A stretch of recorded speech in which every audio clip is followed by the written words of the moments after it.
Assalamualaikum warahmatullahi wabarakatuh. Ketemu lagi di layar desktop bersama saya Andra Nugraha. Dan kali ini kita kembali di segmen review, dan kita akan review motherboard lagi. Dan kali ini motherboard yang spesial, yaitu MSI MAG B550 Tomahawk ya. Sebelum kita mulai review motherboard yang satu ini, bagi teman-teman yang belum subscribe channel layar desktop, bisa diklik dulu tombol subscribe-nya dan juga tombol loncengnya agar bisa mendukung perkembangan dari channel ini ke depan untuk bisa lebih baik lagi. Oke, langsung aja kita mulai review dari MSI MAG B550 Tomahawk.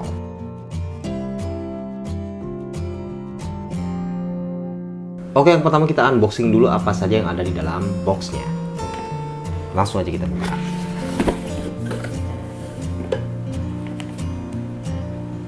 Ada sebuah voucher ya, voucher senilai 100.000 dari Transcend. Ini jadi kita dapatkan diskon jika kita membeli motherboard ini, dan dapat diskon dari Transcend. Kalau kita beli produknya Transcend, dalam hal ini SSD-nya, itu akan ada potongan senilai Rp100.000 ya.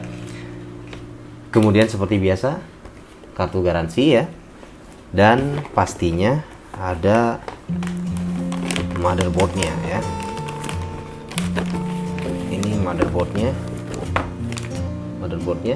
kita masukin dulu ya.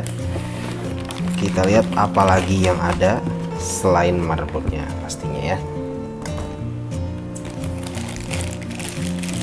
Kabel SATA ya, biasa ada dua di sini kabel SATA-nya. Kemudian ada baut untuk M.2 ya. Di sini ada isinya, ada 3 ya, lumayan juga. Kemudian ini semacam ya sebuah artikel dari MSI ya. DVD driver, stikernya MSI, ucapan terima kasih dari MSI. Kemudian ada juga MSI Reward Program ini ya, jadi kita bisa ikutan ini. Kemudian Quick Installation Guide ya. Dan yang terakhir User Guide. Oke, ini aja isinya, dan langsung aja kita buka motherboardnya dan kita bahas.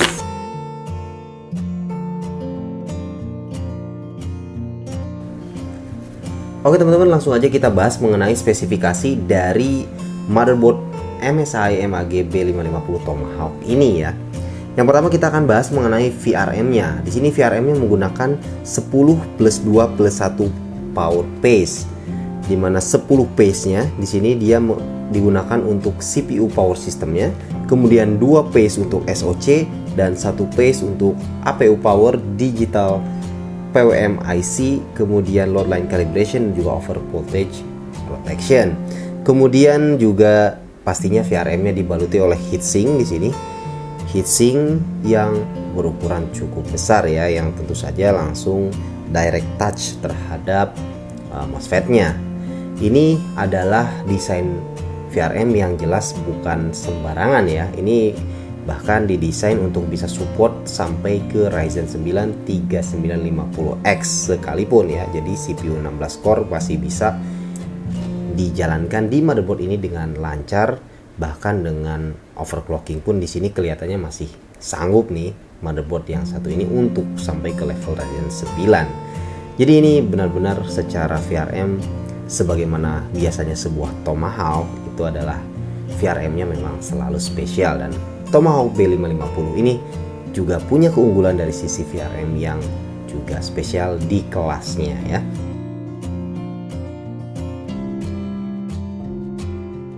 Oke, yang kedua kita bahas mengenai spesifikasi memorinya ya.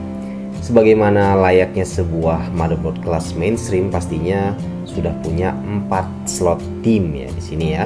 4 slot DIMM dengan konfigurasi dual channel ya. Dan ini spesialnya adalah dia support memori up to 5100 MHz ya frekuensinya, dengan overclocking pastinya. Jadi di sini kita bisa gunakan memori yang kualitas yang super untuk bisa di overclock di motherboard ini hingga 5100 MHz. Jadi ini juga pastinya adalah keunggulan dari motherboard yang satu ini.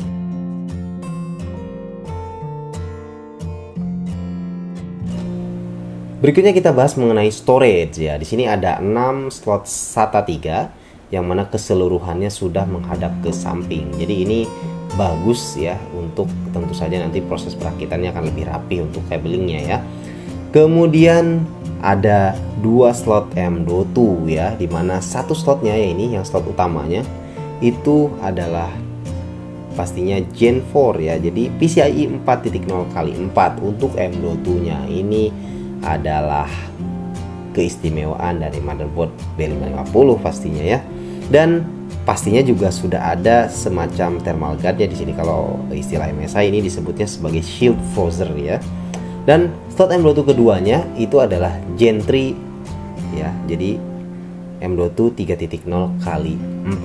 Jadi ini juga sudah disertai oleh shield frozer juga ya, sama atau thermal guard di sini. Jadi kita bisa gunakan 2 M.2 di mana satu itu Gen 4, satu Gen 3. Tapi yang Gen 4 ini juga bisa kita pasangkan Gen 3 di sini juga masih support gitu ya.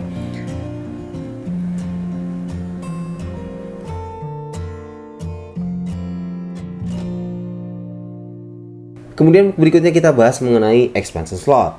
Di sini dia pastinya sudah support PCIe Gen 4 ya. Di sini sudah ada satu PCIe 4.0x16 ya, slotnya yang satu ini, dan sudah dibaluti oleh steel armor yang pastinya akan support atau akan lebih mendukung terhadap durability dari VGA card yang kita gunakan. Nah, di sini walaupun ini PCIe 4.0x16 tapi dia juga tetap support PCIe 3.0x16. Jadi kalau misalnya kita masih gunakan PCIe yang Gen 3 ya, misalnya yang dari Nvidia, yang karena memang Nvidia belum ada yang support 4.0x16, jadi kita masih tetap bisa pasangkan VGA card-nya di sini pastinya. Namun kalau kita punya yang 4.0 ya, untuk VGA card-nya ya itu pastinya akan lebih mantap lagi kalau dipasang di motherboard yang satu ini. Kemudian yang berikutnya slot keduanya di sini ada satu PCIe 3.0x16 yang mana kalau kita gunakan ini akan ukurannya memang kali 16, tapi sebenarnya aktualnya nanti akan jalan di kali 4 saja ya, jadi speednya. Kemudian juga ada 2 kali PCIe 3.0x1, dan pastinya ini sudah support untuk AMD Crossfire X teknologi ya.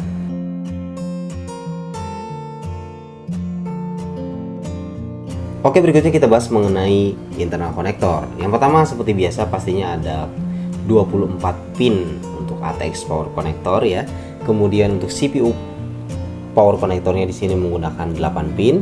Kemudian juga ada 1 kali 4 pin CPU fan connector, kemudian 1 kali 4 pin untuk water pump connector, dan juga ada 6 sistem fan connector yang posisinya tersebar cukup merata ya. Di sini ada 2. Di sini kemudian ada lagi 1, di sini ada lagi 1, di sini ada 1, dan di sini ada 1. Jadi posisinya merata ya, ini cukup bagus ya.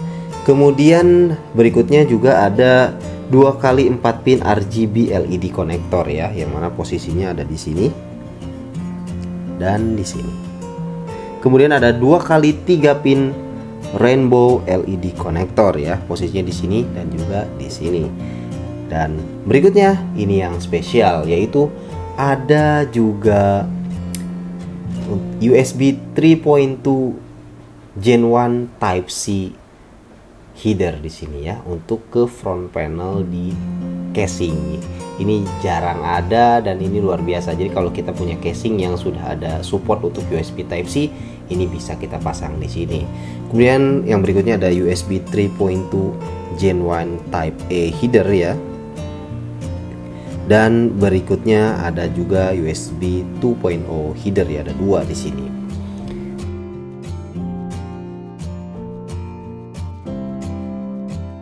Oke, berikutnya kita bahas mengenai rear I/O panel, apa saja yang ada di rear I/O panel motherboard yang satu ini.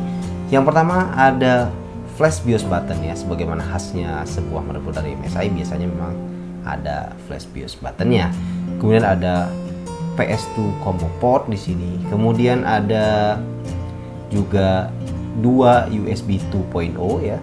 Kemudian ada display port, kemudian ada HDMI, kemudian ada di sini ada 2,5 Gbps LAN dan 1 Gbps LAN ya. Dan 1 USB 3.2 Gen 2 Type A dan 2 USB 3.2 Gen 1 Type A serta 1 USB 3.2 Gen 2 Type C, dan pastinya ada audio port dan juga terakhir ada optical SPDIF out. Ya, untuk kelas B550 motherboard ya, rear I/O panel dari MSI B550 Tomahawk ini termasuk cukup lengkap ya, dan ini memang wajar karena memang MSI B550 Tomahawk ini termasuk motherboard unggulan juga untuk chipset B550.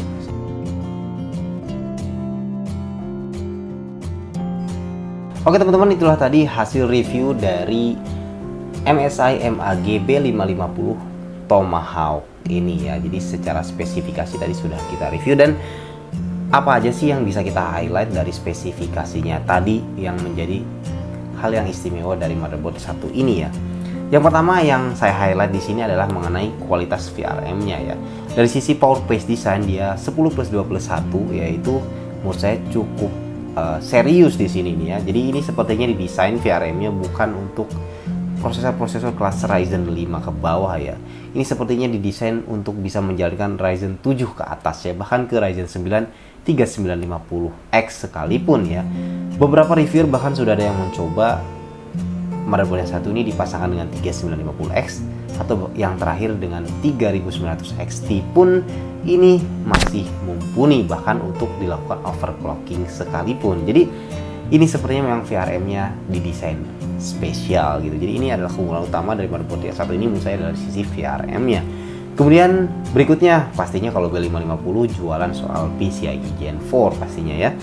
Jadi PCIe Gen 4 pastinya juga adalah keunggulan dari motherboard yang satu ini. Kemudian berikutnya adalah slot M.2. Nah, slot M.2-nya tadi kita lihat ada dua ya, dimana satu Gen 4, satu Gen 3. Ya, itu juga spesial karena dia punya dua, dan dua-duanya dikasih semacam thermal guard atau heatsink, atau menurut versi MSI disebut namanya adalah shield frozer ya.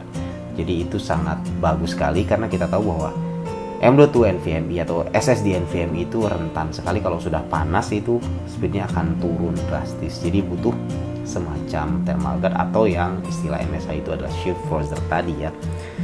Kemudian adanya steel armor pada slot PCIe utamanya juga itu bagus sekali ya, dan ini sudah selayaknya adalah untuk sebuah motherboard yang harganya sekitar 3,2 jutaan ya per Juli 2020 ini. Jadi secara spesifikasi ini oke, mumpuni. Apalagi yang spesial lainnya ya, saya rasa kalau semacam connectivity ada USB 3.2 itu ya memang sudah sewajarnya ada. Tapi mungkin ada satu ya dimana yang agak spesial, dimana adanya USB 3.2 Gen 1 Type C header ya, dimana kalau kita casingnya sudah support USB Type C itu bisa kita manfaatkan di situ. Tapi ya memang jarang sih casing yang ada USB Type C nya ya, memang hanya casing-casing mahal yang sudah ada support USB Type C nya di front panelnya gitu. Oke, itu aja mungkin untuk keistimewaan dari motherboard yang satu ini. Terus kekurangannya apa?